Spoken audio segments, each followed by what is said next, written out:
तो गाइस मैं बहुत दिनों बाद अपने घर पे आया हूँ यानी पीक। A very limited मार के दिखा है। ले मार दिया, अब बोल। गाइस और चोर भी घुस गए हैं मेरे घर में आके। इनको भी मारना है मुझे। रुक जाओ, इनकी भैंस की यहाँ चोरी करने आए हैं मेरे घर में ये लोग। रुक जाओ, इनको मिलने दो। एक तो यहीं घूम रहा था तो थोड़ी बहुत लूट। वे मेरे को ढूंढ रहा है क्या? हाँ, तेरे को ढूंढ रहा था, मार भी दिया। चलो गाइस हील कर लेते। इसको तो हमने मार दिया। इधर बैठ के हील करते। अबे तू कहाँ से आ गया? अबे भाई ये मारना दे। हील कर लेते गाइस फटाफट से। अबे इसे बर्फ का गोला फेंक दिया। शिट, निकलो निकलो निकलो। कोई बात नहीं गाइस, इसे मार दिया तो क्या हो गया, अपने पे दूसरा चांस है।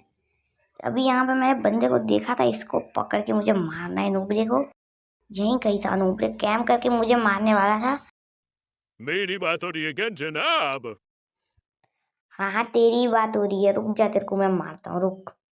अरे भाई ये तो मार देगा। चलो चलो चलो। अबे ओए चीटर, मकड़ी की छोड़ी। गाइस मैं प्रो था वरना मैं इसको मार देता। इससे मकड़ी छोड़ी, इसलिए मैं इसको नहीं मार पाया।